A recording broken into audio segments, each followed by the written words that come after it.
ব্রহ্মা শিব যার আরাধনা করে সেই শ্যামসুন্দর কৃষ্ণের বাড়ি, এই সেই অনন্ত কোটি ব্রহ্মাণ্ডের মালিক কৃষ্ণের বাড়ি। এই বাড়িতেই কৃষ্ণ থেকে লীলাবিলাস করেছে। এই সেই অপ্রাকৃত নন্দভবন, একটি বিশাল পাহাড়ের উপরে এই নন্দভবন। আর এই পাহাড় কোনো সাধারণ পাহাড় নয়, এই পাহাড়টি হলো স্বয়ং মহাদেব শিব শঙ্কর বৈষ্ণবানাম যথাশম্ভু, সমস্ত ভক্তের মধ্যে শ্রেষ্ঠ ভক্ত মহাদেব শিব শঙ্কর।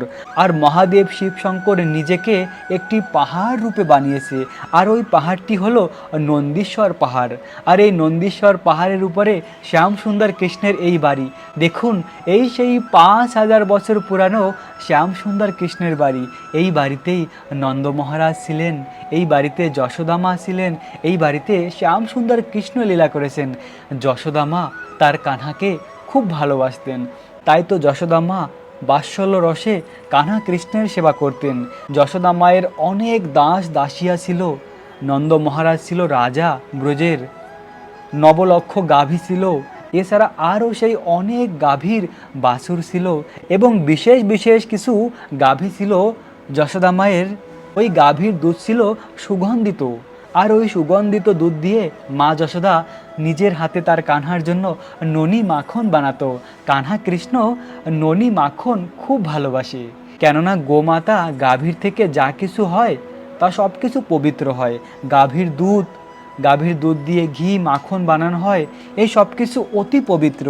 তাই তো শ্যামসুন্দর কৃষ্ণের খুব প্রিয় ছিল ননি মাখন, আর মা যশোদা নিজের হাতে বানাতো এভাবে ননি মাখন। আর কানহাইয়া কৃষ্ণ প্রতিদিন সকাল হলে বৃন্দাবনের বিভিন্ন বনে বনে গিয়ে লীলা করত তার সখাদের নিয়ে। শ্যামসুন্দর কৃষ্ণ গোবর্ধনের তটে চলে যেত। গোবর্ধনের পাশে কৃষ্ণের খুব ভালো লাগে, তাই তো গোবর্ধনের তটে গিয়ে লীলা করত। গাভীরা তখন গোবর্ধনের তটের ঘাস খেত, অনেক সুন্দর ঘাস হতো গোবর্ধনের তটে, ওই ঘাস কৃষ্ণের গাভীরা খেত। আর কৃষ্ণ সখাদের নিয়ে লীলা করত। অনেক সময় গোবর্ধনের পাশে বর্ষাকালে বাড়ি বর্ষণ বৃষ্টি শুরু হতো। আর ওই বৃষ্টির সময় কৃষ্ণ কী করত, গোবর্ধনের অনেক গুহা ছিল, ওই গুহার মধ্যে প্রবেশ করত। ওই গুহার মধ্যে প্রবেশ করে কৃষ্ণ সখাদের নিয়ে বিভিন্ন রস আস্বাদন করত।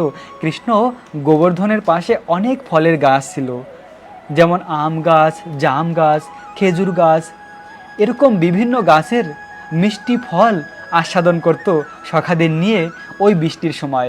আর অনেক আনন্দে কৃষ্ণের সখারা এভাবে বিভিন্ন ফল আস্বাদন করত। আর কৃষ্ণ আর কৃষ্ণের সখারা